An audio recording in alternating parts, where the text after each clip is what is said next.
Hello and welcome to another episode of the Couch Talk. Okay, before I even get started, I just want to know from you guys, does this, what I'm wearing now at the moment, does this look like I'm going fishing? Like, when people go out fishing, they take their camping chairs and whatever, because my girlfriend was like, I look like someone who's going out with the boys and we're gonna go fishing and things like that. So I thought that was actually quite funny. Um, it's cold now, man. So like it's obviously going into winter and yeah. So now I'm like dressing warm and stuff. So she was like, I look like someone who's going fishing. So I just want to know from you guys, do I look like someone who's going fishing with this that I'm wearing?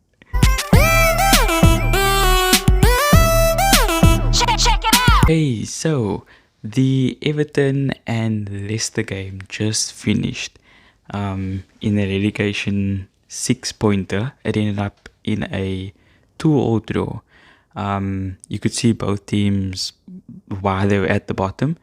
They couldn't finish their chances.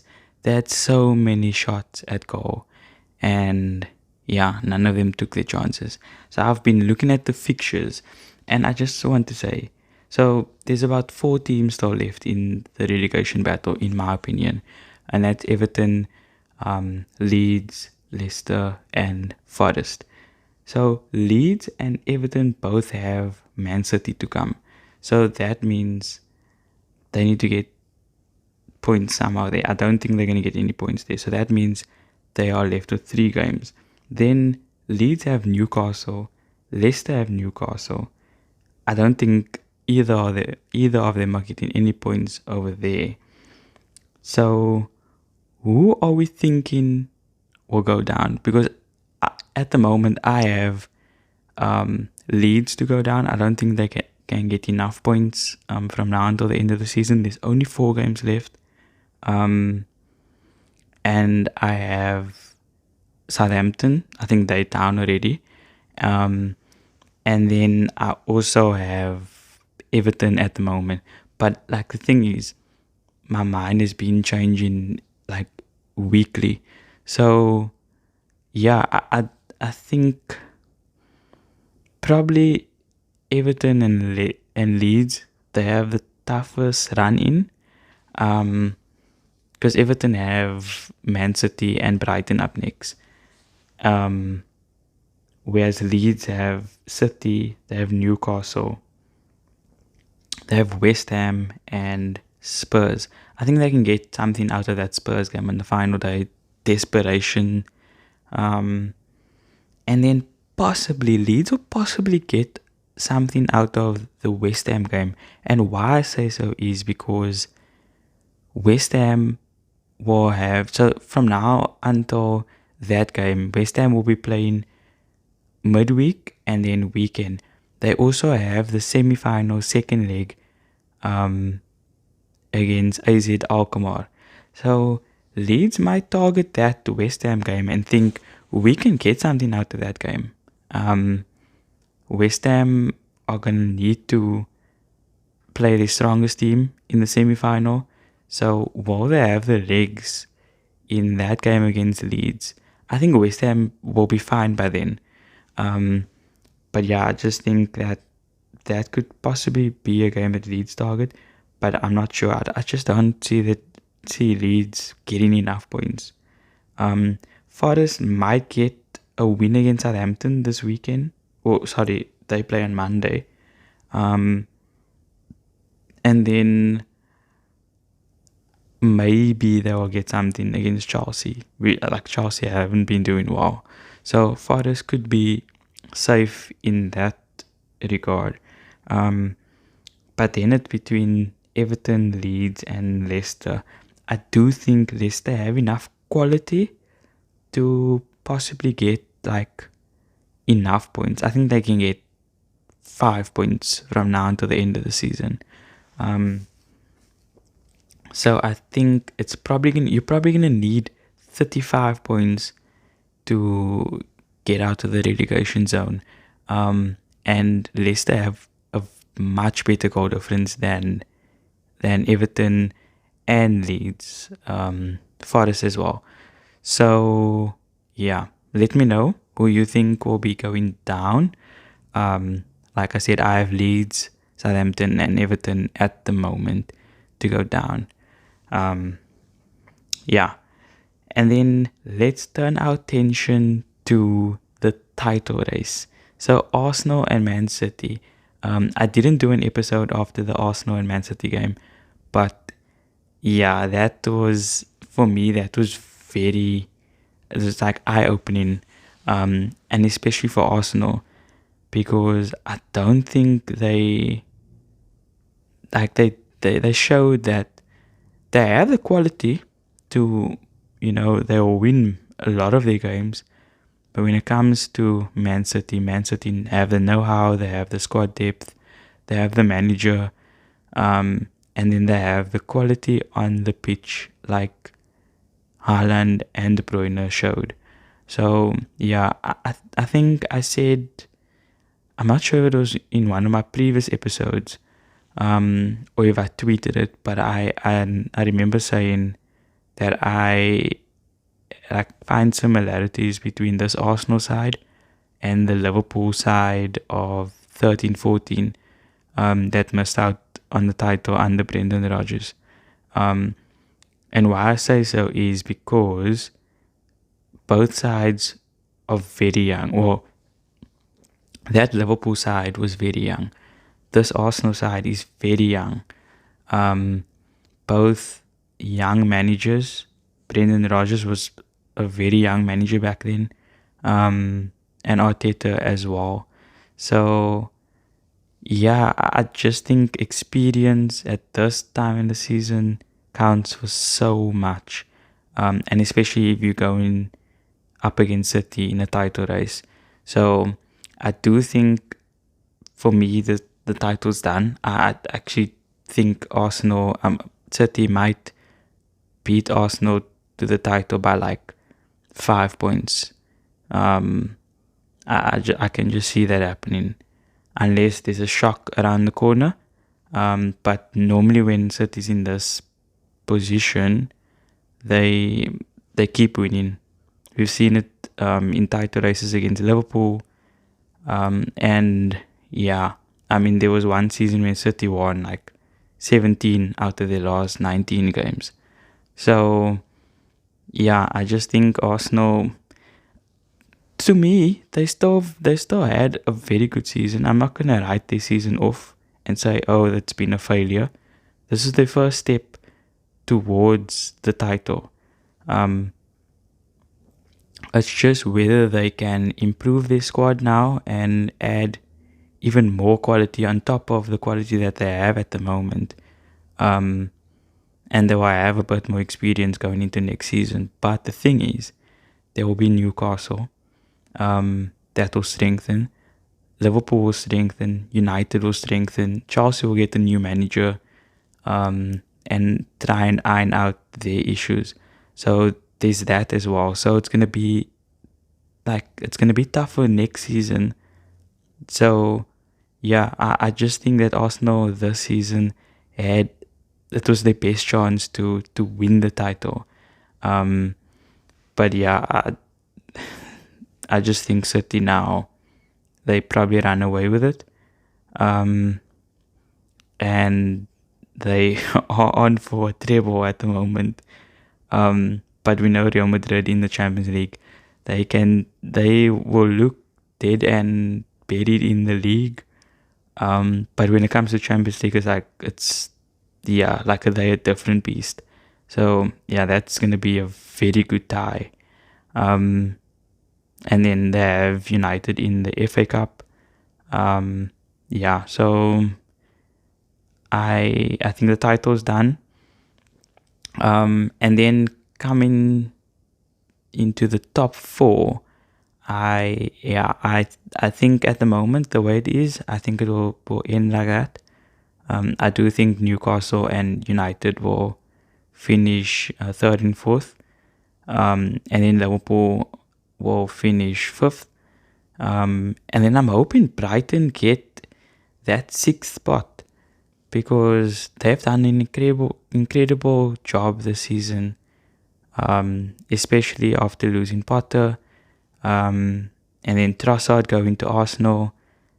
I think De Zerbi deserves a lot of credit for what he's done at Brighton. And then also Aston Villa. Villa has been doing really well. So for them to get into Europe next season will be really, really, really good. They're a big club.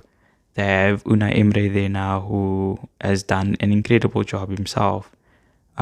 So yeah, I think this like run in now towards the end of the season is going to be so entertaining, especially for the relegation places. Teams are going to be desperate. So yeah, keep an eye out on those. Yeah, and that's the Premier League roundup for this week. And then making our way onto NBA. Last night we saw the Golden State Warriors beat the Kings. So our semifinals are now completely locked and loaded. We had two semifinals already played. Nuggets beat the Suns, so the Nuggets are leading 1-0. And Miami Heat beat New York Knicks 108-101. So the Heat also lead now by 1-0. And then we have the other semifinals, Celtics versus the 76ers. And the Lakers versus the Warriors. What a semifinal that's going to be. I'm a Lakers fan, so obviously I'm wanting the Lakers to win. And I just think that's going to be such a good like matchup, especially LeBron James going for another ring. And the Warriors will be looking to go back to back this season. They just had too much for the Kings, especially Curry. Curry dropped a masterclass of a performance last night, and so like big up to him. He's always he's a big game player. So yeah, that's gonna be an incredible series to watch. I have a sneaky feeling whoever wins that series go on to win the entire NBA. So yeah, I just think like it'll be like crazy though. The Lakers coming back, like they made a U-turn in this season, especially from where they were like halfway through, and then coming back, finishing 7th seed. Yeah, I think I read somewhere it said no one has won the NBA championship after finishing 7th. So that's going to be an incredible job from the Lakers if they can do it. Fingers crossed. I hope they do.